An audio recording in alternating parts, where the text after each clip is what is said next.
মৃত্যুর পূর্বে যেভাবে চারজন ফেরেশতা জানিয়ে দেয় মৃত্যুর আগাম সংবাদ, তারা এসে তাকে কি বলে, এ ব্যাপারে হাদিস শরীফে কি বর্ণনা করা হয়েছে। প্রিয় দর্শক, এসব কিছু জানতে হলে সম্পূর্ণ ভিডিওটি দেখুন। আসসালামু আলাইকুম ওরহমাতুল্লাহ।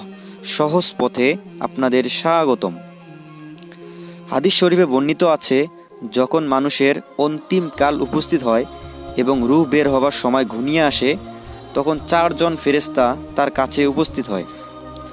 সর্বপ্রথম একজন ফেরেশতা উপস্থিত হয়ে বলবেন, আসসালামু আলাইকুম, হে অমুক, আমি তোমার খাদ্য সংগ্রহণের কাজে নিযুক্ত ছিলাম, কিন্তু এখন পৃথিবীর পূর্ব থেকে পশ্চিম প্রান্ত পর্যন্ত অন্বেষণ করেও তোমার জন্য এক দানা খাদ্য সংগ্রহ করতে পারলাম না। সুতরাং বুঝলাম তোমার মৃত্যু ঘনিয়ে এসেছে।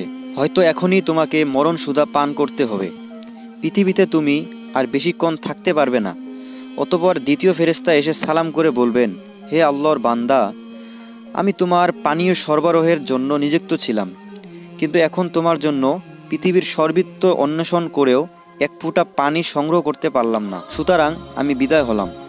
অতঃপর তৃতীয় ফেরেশতা এসে সালাম করে বলবেন, হে আল্লাহর বান্দা, আমি তোমার পদযুগলের তত্ত্বাবধানে নিযুক্ত ছিলাম, কিন্তু পৃথিবীর সর্বত্র ঘুরেও তোমার জন্য একটি মাত্র পদক্ষেপের স্থান পেলাম না। সুতরাং আমি বিদায় নিচ্ছি। চতুর্থ ফেরেশতা এসে সালাম করে বলবেন, হে আল্লাহর বান্দা, আমি তোমার শ্বাস প্রশ্বাস চালু রাখার কাজে নিযুক্ত ছিলাম, কিন্তু আজ পৃথিবীর এমন কোনো জায়গা খুঁজে পেলাম না যেখানে গিয়ে তুমি মাত্র এক পলকের জন্য শ্বাস প্রশ্বাস গ্রহণ করতে পারো। সুতরাং আমি বিদায় নিচ্ছি। অতঃপর কিরামান কাতিবিন ফেরেশতাদ্বয় এসে সালাম করে বলবেন, হে আল্লাহর বান্দা, তোমার পাপ পুণ্য লেখার কাজে নিযুক্ত ছিলাম, কিন্তু এখন দুনিয়ায় সব জায়গা সন্ধান করেও আর কোনো পাপ পুণ্য খুঁজে পেলাম না। সুতরাং আমরা বিদায় নিচ্ছি।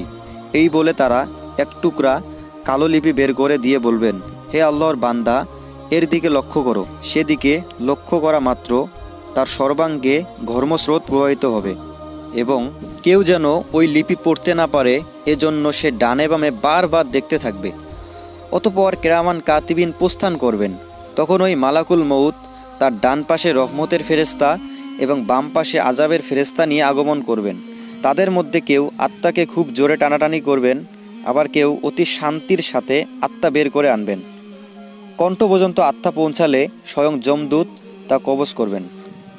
ইয়া আল্লাহ, তুমি আমাদের সবাইকে মাফ করে দিন এবং আমাদের খাঁটি ঈমান নিয়ে কবরে যাওয়ার মতো তৌফিক দান করুন, আমিন। আর প্রিয় বন্ধুরা, ভিডিওটি ভালো লাগলে অবশ্যই একটি লাইক দিবেন। আর এরকম ইসলামিক নিত্য নতুন ভিডিও পেতে আমাদের এই ছোট্ট চ্যানেলটি সাবস্ক্রাইব করে সাথেই থাকবেন, ইনশাআল্লাহ।